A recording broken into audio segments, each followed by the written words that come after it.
up, YouTube? It's your guy Elijah from the Lifestyle of E, coming at y'all with part 2 of my welding fabrication project, farm equipment welding fabrication project. So we at the house. We just made it over here. It's almost 10 o'clock. We're gonna try to get them knocked out. Stay tuned. Okay, so y'all seen the video yesterday. This is what I got so far. If you watched my last video, I got some more work to do on this side. Gotta bend it, and we're gonna be out of here. All right, stay tuned.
Trying to dial in.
Okay, so that's a wrap.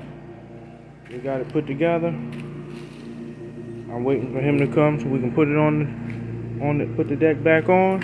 It's ready to roll. Job complete.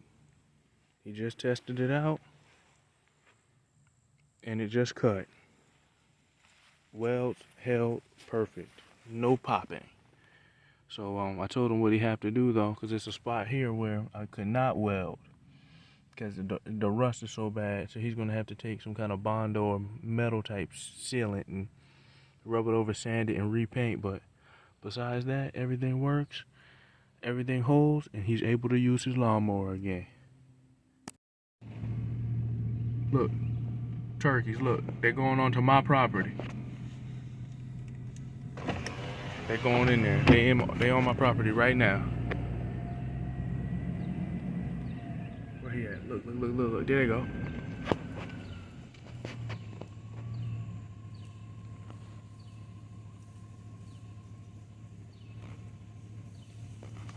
Roadrunner. There you go. Thank you for watching that video. Part 2 complete. Video done. Job done. He enjoyed it. He liked it. He said, you do good work. Got more work for me. Fixed his farm equipment. That's it. On that I say is network with good people. They do good things for you. Lifestyle of E. Checking out. Don't forget to like, comment, subscribe, turn on that post notification, and another banger. We out.